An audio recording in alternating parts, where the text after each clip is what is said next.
Growing up, pets have always been a massive part of our life, and I would give anything in order to have a dog. But because we live in a one-bedroom apartment on a third-floor walk-up, I cannot ethically house the large breed dog that I desire. So my boyfriend and I switched to the next best thing. A betta fish. Meet ICEMAN. ICEMAN is a female half-moon betta. Getting ICEMAN was the best thing that my boyfriend and I ever decided to do. I cannot express to you the sheer joy that we feel coming in the front door at night, looking across the way, and seeing his tank in the living room, knowing that as soon as we come in, he's ready to fully greet us. And I mean fully greet us. This is the most intelligent, curious, friendly, socially energetic betta fish I have ever had. I love him with my whole heart and soul, and he's now just a month old, so say happy birthday right now. Anyway, all of the traits of ICEMAN that I just mentioned obviously qualify him to choose our May TBR, so that's what we're gonna do today. We're gonna be choosing one book from 4 different genres for ICEMAN to choose for us. We'll have a romance, a fantasy, a literary fiction, and a play for this month. 2 things I'd like to clarify. I am in a massive slump, so I do not know how many of these I'm going to get to, and also I only completed 2 things off of last month's TBR. So this is mainly just for fun and also to show you guys the best thing that has ever happened to me, aka my fish. So let's quickly run through the options that we have. Our fiction picks. ICEMAN will be deciding between Great Big Beautiful Life by Emily Henry or Blue Sisters by Coco Meller. This has been on my TBR for a very long time. It seems very short and easily accomplishable. Still is ambitious given the fact that I cannot read anything right now. Also, Great Big Beautiful Life, need I say more? It's Emily Henry, who sometimes is still hit or miss for me, but it's a new release. I want to try it out. This I know could probably fall under the romance category, but given the things that I've heard about this book thus far, I think it's definitely trending more towards the fiction element. So that's why we're including it in this prompt. Also, love these covers together. Let's see what ICEMAN decides.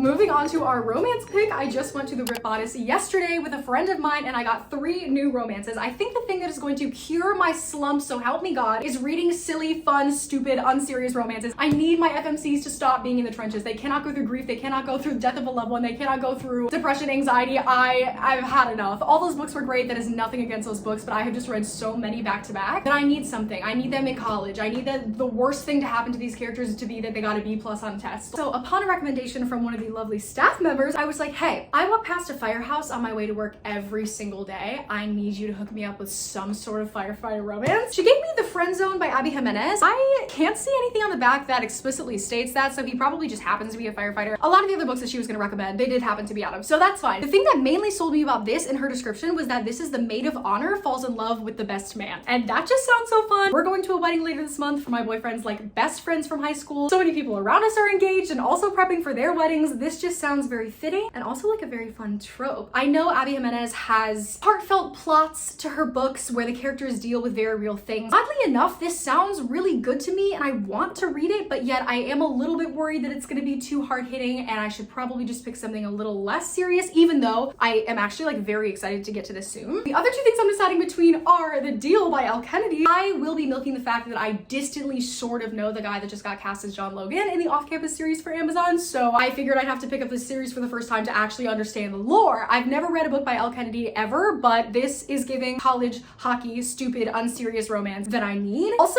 Mile High by Liz Tom Ford. This is the first book in an interconnected standalone series. I guess these are both interconnected standalone series. I figured this would be a really good introduction to Liz Tom Ford because I've never read her before, and then if this happens to be kind of mid, I'll probably just go straight to play along because I've heard the most about that book, even though I don't really know what it's about. I just have really high hopes for it based on what people have said. This is essentially Hannah Wells striking up a deal with Garrett Graham. I think he tutors her. If helping a sarcastic brunette make another guy jealous will lift his grades and secure his position on the team, he's all for it. This is giving Chicago Hockey Isn't Complete Without Me. In our FMC's eyes, he is the most egotistical and self-righteous diva in the NHL, and she is the flight attendant that flies the private plane for the team.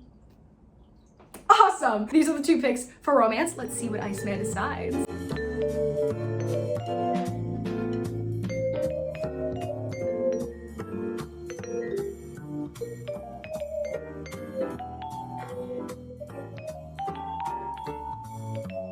Okay, popping into our play category, I actually happened to find these on a stoop. They were just sitting for free outside of someone's brownstone, and that is Dinner with Friends by Donald Margulies and The Hotel Baltimore by Lanford Wilson.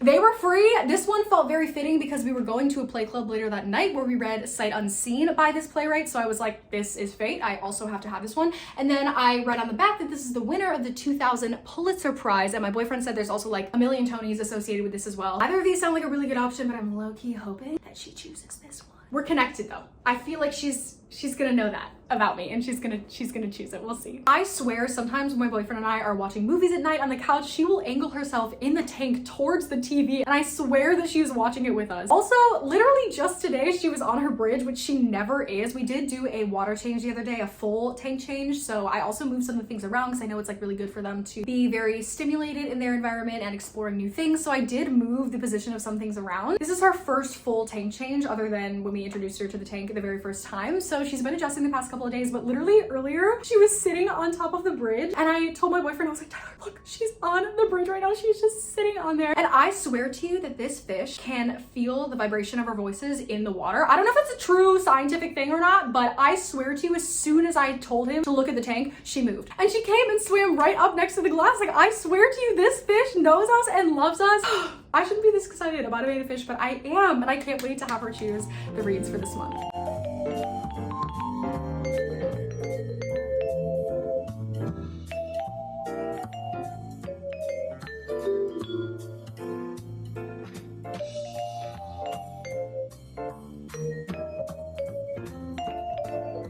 Moving on to our last, we have fantasy, and I have a couple different options I am deciding between. I definitely think I want to include Fable for the End of the World. This is a new release by Ava Reed. I read A Study in Drowning by her a little over a year and a half ago, and I remember her writing being very atmospheric. This is also supposed to be a YA sapphic dystopian novel, so it sounds insane, just the premise as a whole, and I'm excited to read another book by her. The next option that I want to do, because I really want to do a Reading the Powerless trilogy reading vlog, is Powerless by Lauren Roberts. It's been on my shelf for so long now. It is a little long, so that's a little daunting for me coming out of a slump, but like ideally I want to read this, and if I don't read this month, I eventually will, because like I said, I want to do that reading vlog. The third pick that we have is another YA fantasy book. It is Heartless Hunter by Kristen Cicerelli. I very recently got this, but I have wanted to get into it for a very long time, so now that I have it, I'm like, why wouldn't I? This is an enemies to lovers where she's a witch and he's a witch hunter, I believe, so that sounds great. And the last option is another recent pick as well, and that's The Bridge Kingdom by Danielle L. Jensen. This is arranged marriage vibes, or fake marriage. So when she's sent there as a bride under the guise of peace, Laura is prepared to do whatever it takes to fracture its impenetrable defenses, basically the place where MMC lives. And I love that. That sounds exciting. I don't know too much about it. I've heard good things. I have like 2 friends, I believe, who've given this a 5-star, and also the second book in whatever this Bridge Kingdom series is. Also, I didn't realize this was the author of A Fate Inked in Blood, which has been like popping off, or very recently was popping off. This will be my first book by the author, but I need to decide which one of these I want to do. Coming out of a slump, it's probably safe to say that I shouldn't pick up Powerless just yet. I am absolutely going to include Fable for the End of the World. And then I think the other option is going to be Heartless Hunter, just because this is a duology. So Bridge Kingdom is a series. I don't know if I want to start that one just yet to get into a series. This, if I love it, there's only one other book. I just feel like these are 2 safe bets. This is a standalone as far as I know. I don't think there's anything else coming out regarding this. One standalone, one first book in a duology. Let's see what ICEMAN chooses.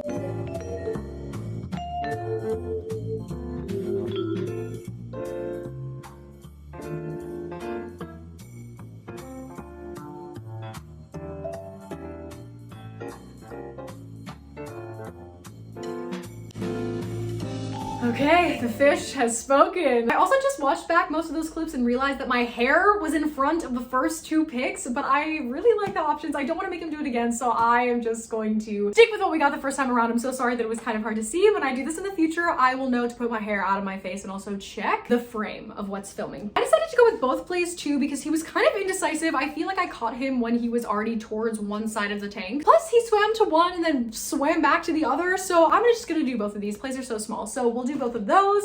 We have The Deal by El Kennedy. We have Fable for the End of the World by Ava Reed. So excited about this. And then none other than A Great Big Beautiful Life. I am nervous, like I said, being in a slump. I want to love it, but I think that the vibe of where I'm at mentally right now will probably hinder that. So I might take a minute to read this, but hopefully, I mean, fingers crossed, the slump will be done by the end of this month. These are the picks for our May TBR. Thank you so much to ICEMAN. If you like this video, please show it some love. and I will be doing it again whether you liked it or not, because I love him and I love incorporating him into my book content. Also, everybody go get a betta fish. Anyway, thank you guys so much for watching. I hope you have a wonderful rest of your day, and let's get to reading. Bye.